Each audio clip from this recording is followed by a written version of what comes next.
And I never thought the first words I'd say in this story would be, "Don't touch the suitcase." Not "Who is he?" Not "How long has this been going on?" No, just "Don't touch the suitcase." Because the moment her hand moved toward it, everything inside me snapped. And I knew, if I let her open that case, I wouldn't recover. It had started 12 minutes earlier. I was in the shower, and yes, okay, I was crying a little. I cry in the shower sometimes. It's warm, and I don't have to explain it to anyone. But then I heard a weird buzz, not the doorbell, not my phone. It was our old home phone ringing. And the only person who ever calls it is her mother, who's legally blind and still thinks smartphones are a government scam. So, dripping wet, I sprinted down the hallway in a towel and answered it. And this man's voice, just said, "She left something in room 309. That's it. No name. No explanation.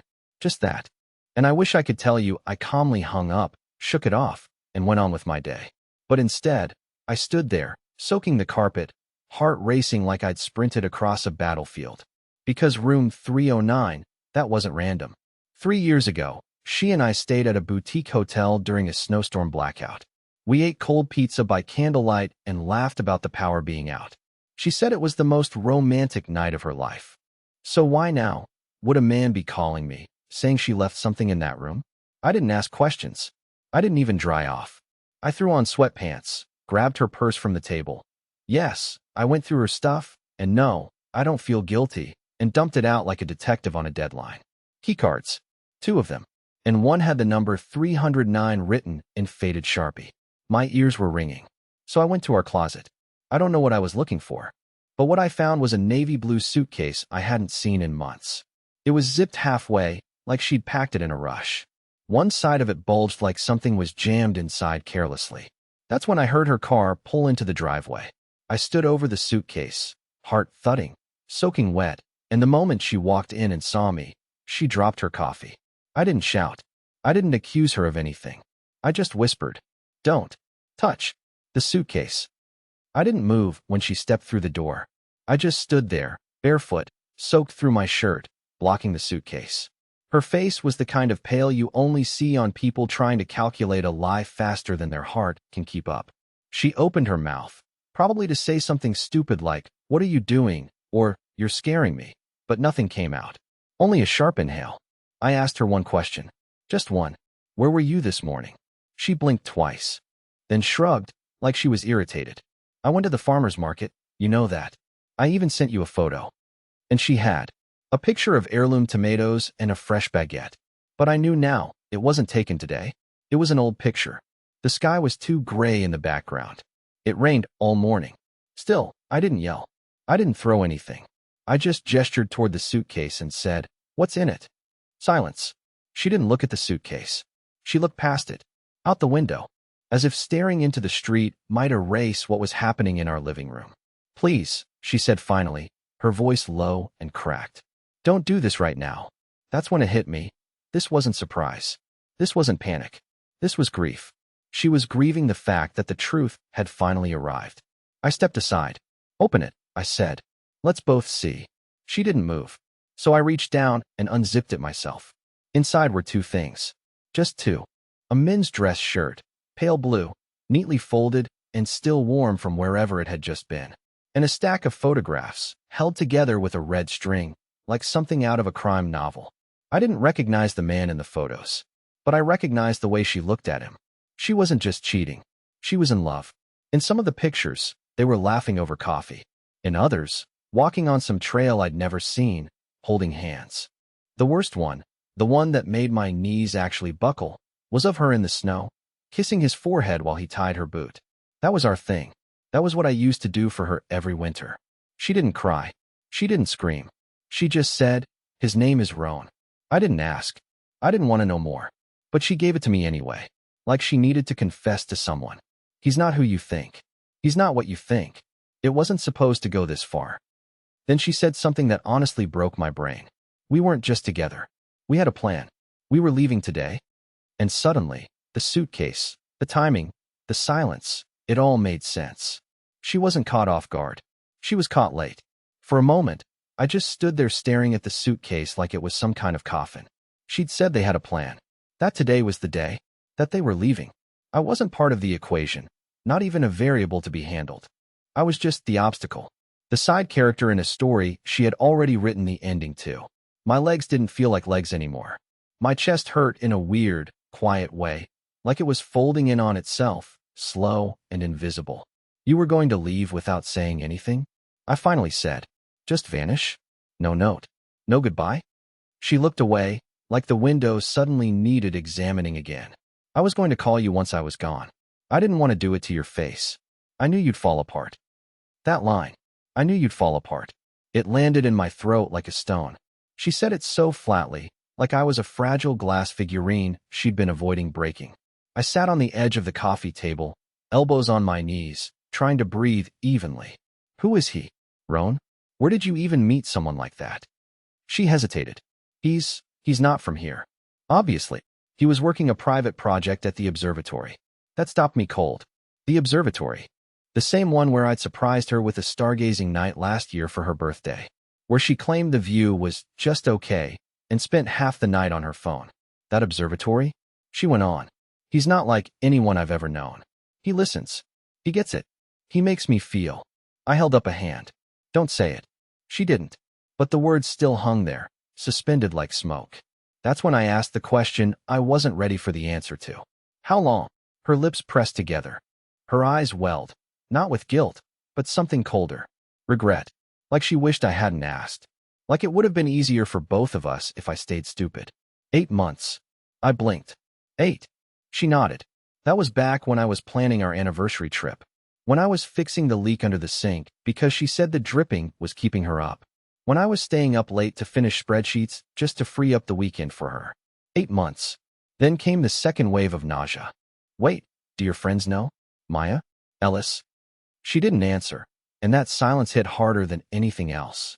Of course they knew. They were covering for her. Smiling at me at brunch. Laughing at my dumb stories. Meanwhile, I was the punchline in a joke I didn't even know was being told. You're not just a liar, I said, slowly. You built a life on top of one. She said nothing. No defense. Just stood there, arms limp, the truth bleeding out of the walls. And then, like the universe wanted to twist the knife, her phone buzzed on the kitchen counter. A name lit up the screen. Roen. She glanced at it, then looked at me, pale and frozen. I walked over and picked it up. I didn't answer. I just looked at her and asked, Is he waiting for you? She didn't speak. I handed the phone to her, turned away, and whispered, Then don't keep him waiting. She didn't take the phone. She just stared at it ringing in my hand like it was radioactive. It buzzed once, twice, then stopped. A second later, it lit up again, same name, Roen. But this time, his contact photo showed up. It wasn't a real picture, just a strange, pixelated shape, like a blurry black and white scan of a man's silhouette. Not the kind of image someone uses for their boyfriend. It looked like a glitch or a placeholder. I finally set the phone down, more confused than angry now. You said he was working at the observatory. What kind of work? She paused too long. And when she answered, it wasn't convincing. Astrophysics, data modeling. I don't know the exact title. But you've been seeing him for 8 months. Sleeping with him. Planning to run off with him. And you don't even know what he does? I didn't ask questions, she said quietly. It wasn't about that. I scoffed. Yeah, clearly. She flinched, but I was past caring. I opened my laptop and started typing, determined to find out what kind of man lures someone's wife out from under their roof without leaving a digital fingerprint. I Googled Roen and the name of the observatory. Nothing. Not a single professional listing. No publications, no lectures, no photos, no LinkedIn, no conference attendance. Nothing. You sure that's his name? I asked, not looking up. She nodded. Well, it's what he told me. That's when something icy began crawling up my spine. Did you ever go to his place? She shook her head slowly. Did you meet his friends? Again, no. Did you ever see a driver's license? A work badge? No, she said, voice barely audible. He said he had security restrictions. Now I was really listening. Security restrictions? What kind of security? I pressed. He said he was on a classified grant program, that it was temporary, that he wasn't allowed to give too many personal details. I didn't push him. It was better that way. I leaned back in the chair, stunned. So, you had an emotional affair, a physical affair, and a fully committed plan to run away with a man who doesn't exist on paper and won't tell you his last name. Her eyes welled with tears, but not for me, for the reality settling in. I didn't need the details, she whispered. I needed what he made me feel. I laughed bitterly. You needed to feel like a character in a spy movie. That's what this was, wasn't it? You needed escape, mystery, danger, something dramatic to drown out how boring your husband was. I didn't say that. You didn't have to. I closed the laptop, heart pounding. Every part of this story had started to unravel into something else. This wasn't just infidelity. It was delusion, or manipulation, or something I didn't even have a name for yet. Because whatever Roen was, he wasn't normal. And for the first time since this all began, I started to wonder if she was just a victim, too. I didn't sleep that night. She did, or pretended to, curled up on the far edge of the bed like a stranger crashing at my place. I lay there staring at the ceiling, trying to piece together how I'd ended up in this warped version of my life. Somewhere in the back of my mind, I kept replaying that line. He has security restrictions. It sounded like a script, something she was told to repeat.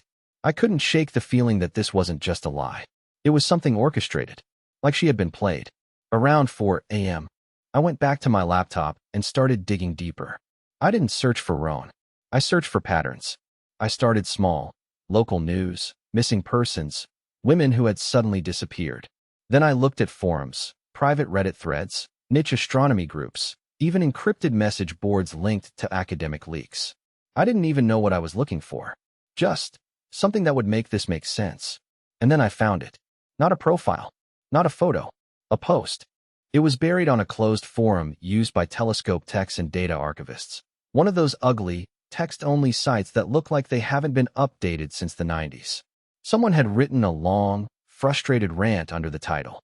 Is anyone else being told to scrub sensor logs from night 14? It meant nothing to me at first, until I saw a reply from another user. They blamed the trails on a passing bird again. That's the third time since July. Same person involved, some consultant named R.H. My stomach dropped. R.H. Roen what? Parker? Hale? I didn't know, but my instincts were screaming. I messaged the poster anonymously and asked, do you have a photo of this R.H.? They didn't reply for hours. I sat in my home office, shaking, trying not to throw up. At 7:41 a.m., I got a ping. One single image. Low-res. Zoomed from a distance. A man standing near a telescope array, looking away from the camera. But I recognized the posture. The shape of his neck. The slight slouch in the shoulders. I walked straight into the bedroom, opened my wife's nightstand, and pulled out the small Polaroid she kept hidden behind a book of poems. A picture she once said was just a memory from a walk. Him, holding her hand, half smiling. I compared the ears, the hairline, the scar near his jaw. It was the same man. The same man from a leaked observatory thread. The same man using a fake identity. The same man who told my wife not to ask questions. I couldn't breathe. This wasn't just infidelity. This wasn't even just betrayal. She had been targeted, and I had no idea what Roen was after, her mind, her body, or something way beyond either of us. I didn't go to work. I couldn't. I sat at the kitchen table, laptop open, cold coffee untouched, and stared at the screen like it was the only solid thing left in my life. My wife, still my wife, legally, hadn't said a word since the night before. We moved around each other like strangers who accidentally booked the same Airbnb. At one point, she muttered that she needed to go for a walk. I didn't ask where. She didn't offer. The forum thread was still up, and a new reply had appeared, from someone with the handle Velvet Shadow. It was short, just a link. A Google document. I clicked without thinking. Inside was a first-person account titled, How I Almost Disappeared for a Man Who Didn't Exist. It was written by someone named Amorous D. The opening paragraph made my throat close up. He called himself Roen. He said he was working on a time-sensitive sky mapping project at the Lapham Observatory. He said I had an unusual way of seeing patterns, and that I mattered more than I realized. No one had ever told me that before. Not like that. Lapham Observatory. Same one where my wife said she met him. The deeper I read, the more the similarities piled up. The vague job title. The obsession with secrecy. The intense emotional connection. The promises. The isolation. Amorous described how Roen would disappear for days, then show up outside her work with cryptic lines like, "Don't trust everything you remember." She followed him. She even bought a ticket to leave the state with him. But here's where it broke away from my wife's story. Amaris didn't go through with it. 2 days before they were supposed to vanish together, she tried logging into her cloud account to back up photos of him. All gone. Her entire drive, wiped. Not just photos of Roen. Everything. When she confronted him, he said, "It's better if you let go of the version of yourself that needed all that." She ran. Blocked him. Changed numbers. Moved to a different city. She never saw him again. But she said strange things still happen. Every 6 weeks, she receives a blank envelope in the mail. No return address. Inside, a printed satellite image. Different coordinates each time. Sometimes ocean. Sometimes desert. Once, a frozen section of Siberia with no markers. The post ended like this. "If you've met him, if he's found someone new, please tell her she's not in love. She's being studied." I sat frozen for what felt like hours. My wife wasn't in some whirlwind romance. She was part of something constructed, curated, like an emotional experiment dressed up as intimacy. Roen wasn't just a cheater. He was a collector, a manipulator, and my wife had become his latest data point. When she returned from her walk, I didn't speak. I just held up my phone and said, her name was Amaris. She stopped dead in the doorway. She wrote everything down. I said, "The same lines you told me. The same lies he gave you. All of it. He's done this before." My wife looked like she wanted to collapse. "Did he ever show you coordinates?" I asked. She didn't answer, just reached into her coat pocket and handed me a folded piece of paper. On it, in bold black font, was a satellite image. A single point marked deep in the Arizona desert. I didn't tell her I was going. She was asleep, or pretending again. I left the satellite printout on the kitchen counter and took the car she rarely used, the one without GPS. I didn't want her, or anyone, tracking me. That was probably paranoia.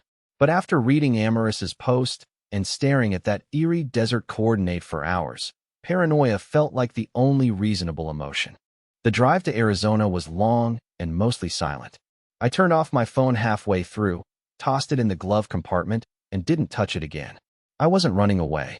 I wasn't trying to play detective. I just needed to see it. I needed to know what kind of place a man like Roen would leave breadcrumbs to. If this was real. If this whole thing wasn't just some elaborate fantasy I had invented to avoid facing the simpler truth. My wife fell out of love and into someone else's story. The coordinate led me to a dirt road about 20 minutes off the interstate. No signs. No gates. No warnings. Just a path that curved around a shallow ridge of sandstone and vanished into dry scrub. I drove until the tires began to slip on loose gravel, then parked and walked. About a quarter mile in, I saw it. A structure. Not large. Not military-looking. But definitely not abandoned. It was boxy, made of dark metal, with a faint hum you could feel more than hear. A small tower rose from the top like a periscope, blinking a dim red light every 10 seconds. There were no windows, no vehicles, no signs of habitation. Except one thing. On the side of the structure, someone had spray-painted 3 letters in crude white strokes. R.H.C. I didn't know what it stood for, but the initials hit me like a slap. Roen. R.H. The same letters that had appeared in the forum leak. It wasn't a name. It was a designation. A tag. Maybe even a project. I circled the building once. No doors. No panels. Just a single keypad embedded in the steel. No screen. No markings. And certainly no way for someone like me to get in. But right beside the keypad, someone had scratched something into the wall with what looked like a key. Not everything that orbits is a planet. I stared at the words for a long time. My heart was hammering, but I didn't know why. It didn't make sense, not logically. But emotionally, something clicked. That phrase, it felt familiar. Not in memory, but in tone. Like something Roen would say. Like something he'd whispered to my wife after kissing her forehead and convincing her to leave her whole life behind. The wind picked up, scattering sand against my legs.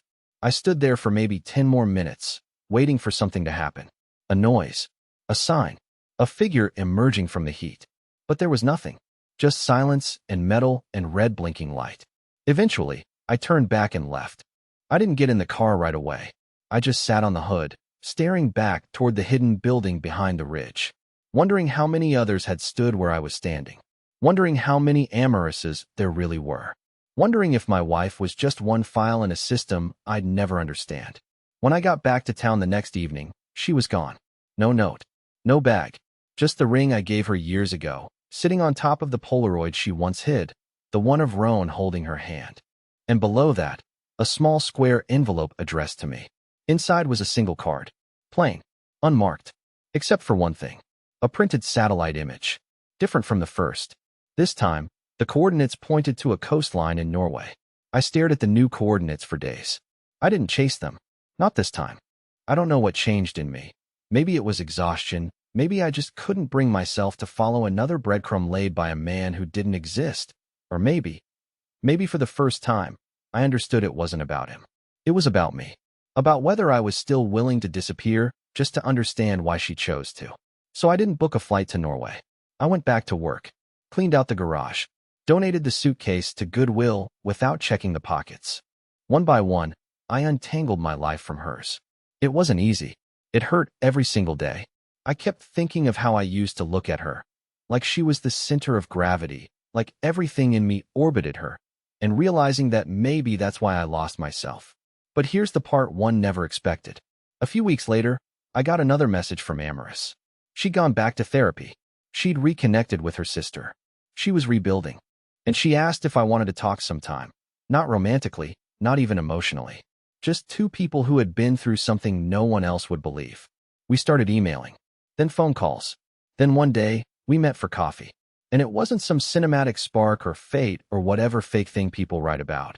It was just two people sitting across from each other, not needing anything, not expecting anything, just seeing each other. For real. We talked about how our stories were different. How maybe Roen wasn't even one person. How the name didn't matter. What mattered was we'd survived. And that somehow, the wreckage of everything we'd lost had pushed us back into ourselves. The truth is, I don't miss her anymore. Not the version of her that chose secrets over honesty. And I'm not angry, either. I just feel awake. Like I finally stepped out of the fog. Whatever Roen was, experiment, manipulator, fantasy, he doesn't own me anymore. And neither does the pain. Amaris and I still talk. Not every day, but enough. We send each other photos now, not satellite maps or cryptic messages. Just real things. A bookstore cat curled up in her lap. My new kitchen, half-painted, badly. The kind of pictures that remind us we're here. We're human. And we're finally free.